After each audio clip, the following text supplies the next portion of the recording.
Important కాబట్టి ఈరోజు మొదటిసారి మినిస్టర్ అయిన తర్వాత కిమ్స్ హాస్పిటల్ సనత్ నగర్ మేఘా వాళ్ళు కట్టే హాస్పిటల్ చూడడానికి రావడం జరిగింది.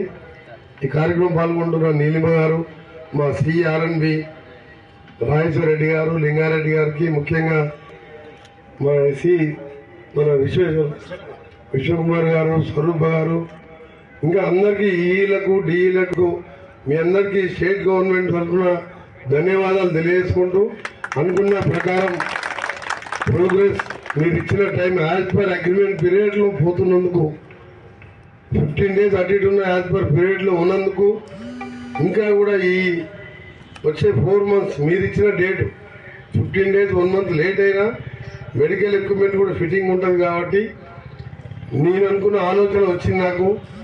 తెలంగాణ ఫార్మేషన్ డే June 2 రోజు మన గౌరవ ముఖ్యమంత్రి యనమల రేవంత్ రెడ్డి గారి చేతుల మీదుగా దీన్ని ప్రారంభించాలని చెప్పి ఇప్పుడే ఆలోచన వచ్చి డిక్లేర్ చేయడం జరిగింది. ఇప్పుడు అసెంబ్లీకి వెళ్ళిన తర్వాత వారికి కూడా చెప్తాను, మంచిగా అనుకున్నట్టే ప్రోగ్రెస్ ఉన్నది. మిగిలిన ఎక్విప్మెంట్ సంబంధించి మెడికల్ ఎక్విప్మెంట్ చాలా కాస్ట్లీ ఉంటుంది కాబట్టి దానికి సంబంధించిన అమౌంట్ కూడా రిలీజ్ చేయాలని కన్సర్న్ మినిస్టర్ దామోదర్ రాజనరసింహ గారితో, అలాగే వారి ప్రిన్సిపల్ సెక్రటరీతో మా స్పెషల్ సిఎస్ గారు మాట్లాడతారు. సీఎం గారితో మాట్లాడి ఆ అమౌంట్ కూడా ఎక్విప్మెంట్ సంబంధించిన అమౌంట్ కూడా శాంక్షన్ చేయించి, మీకు ఒకటే రిక్వెస్ట్ ఉంది, మా ఇంజనీర్స్ కానీ కాంట్రాక్టర్ మెగా కంపెనీ అంటే ఇలా ఇంటర్నేషనల్ మన ఇండియాలోనే పెద్ద కంపెనీ, టనల్స్ కానీ అన్ని డిఫెన్స్లో కానీ పెద్ద పెద్ద వర్క్ చేస్తున్నారు. ఈ హాస్పిటల్లో మీకు వచ్చే ప్రాఫిట్ చూడకుండా మీరు మీ కంపెనీకి ఒక ప్రెస్టేజ్గా మీ మెడికల్ లెవెల్లో మొట్టమొదటిసారి ఇంత పెద్ద హాస్పిటల్ కడుతుంది కాబట్టి చాలా క్వాలిటీ మెయింటైన్ చేస్తూ, ముఖ్యంగా ఎలక్ట్రికల్ లైన్స్ కానీ, బాత్రూమ్స్ కానీ, డ్రైనేజ్ కానీ, ధర్మశాల కానీ వచ్చే పేషెంట్ అటెండెన్స్ కోసం గతంలో జిహెచ్ఎంసీ ద్వారా వాళ్ళు ఎంతోమంది పేషెంట్లకు ఉస్మానియా కానీ బయట కానీ 5 రూపీస్కే జిహెచ్ఎంసీ ద్వారా వాళ్ళు అక్షయపాత్ర మీల్స్ అందిస్తున్నారు. ఆ సెంటర్ కూడా ఇక్కడ కడుతున్నాం కాబట్టి మెగా వాళ్లకు మా ఇంజనీర్స్కి రిక్వెస్ట్ చేస్తున్నా, స్ట్రిక్ట్గా ఉండండి. స్ట్రిక్ట్ మీన్స్ వర్క్ మేము బాగా కష్టపడి చేపి అయిపోయిందా అంటే అయిపోయింది కాదు, మళ్ళీ 50 ఏళ్ళ 100 ఏళ్ళ వరకు హాస్పిటల్ అంటే ఇట్లా ఉండాలి. మన సొంత ఇల్లు కట్టుకుంటే ఎంత జాగ్రత్తగా ఉంటామో హాస్పిటల్ ఆ విధంగా ఉండాలి. ఏమన్నా లీకేజ్ అయినా, డ్రైనేజ్ లీకేజ్ అయినా పేషెంట్ ఉన్నప్పుడు వర్క్ చేయలేము.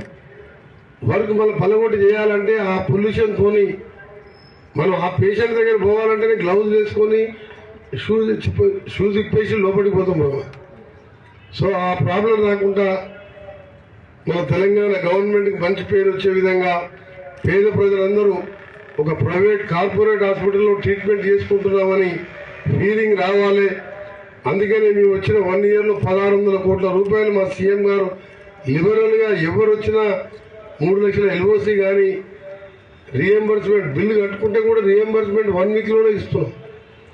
అవన్నీ హాస్పిటల్స్ సూపర్ స్పెషాలిటీ హాస్పిటల్ ఎందుకు ఇవ్వాలి? మన హాస్పిటల్స్లోనే ప్రభుత్వ పరంగా డాక్టర్స్ రిక్రూట్ చేసి అన్ని ఎక్విప్మెంట్ కొని పేదవాళ్ళందరూ కూడా ఉచితంగా వైద్యం చేయాలన్నదే మా సీఎం గారి మా మినిస్టర్స్ యొక్క లక్ష్యం. దాన్ని మీరందరూ కూడా కష్టపడి ఈ 5 నెలలు వేయండి. ఆగస్టు వరకు అల్వాల్ని కూడా ఓపెన్ చేస్తాం. ఆ తర్వాత ఎల్బీ నగర్ది కూడా స్పీడప్ చేస్తున్నాం. మననే ఎన్ఓసి ఇప్పించడం జరిగింది.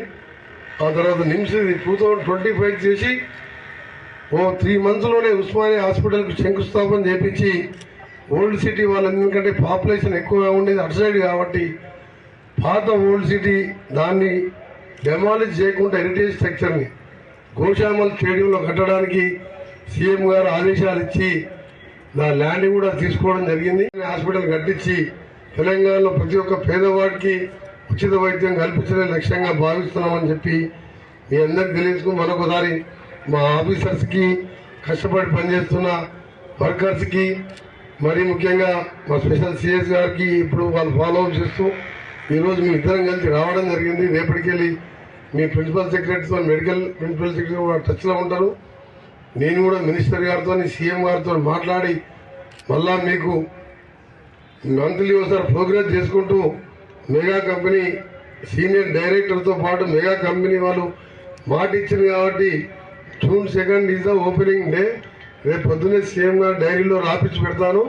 దయచేసి ఆ టైంకు ఒక 2 hours ఓవర్ నైట్ అయినా ఎక్స్ట్రా షిఫ్ట్ పెట్టైనా కంప్లీట్ చేసి మంచి ల్యాండ్స్కేపింగ్, ఇది హాస్పిటల్ లాగా కాకుండా ఏదైనా పేషెంట్ వస్తే ధైర్యం ఉండే విధంగా ఒక మారుమూల ప్లేస్ ఎక్కువ ఉన్నది కాబట్టి ఒక మసీదు, ఒక టెంపుల్, ఒక చర్చి కూడా కట్టుకోవచ్చు. 55 ఎకరాల స్థలం.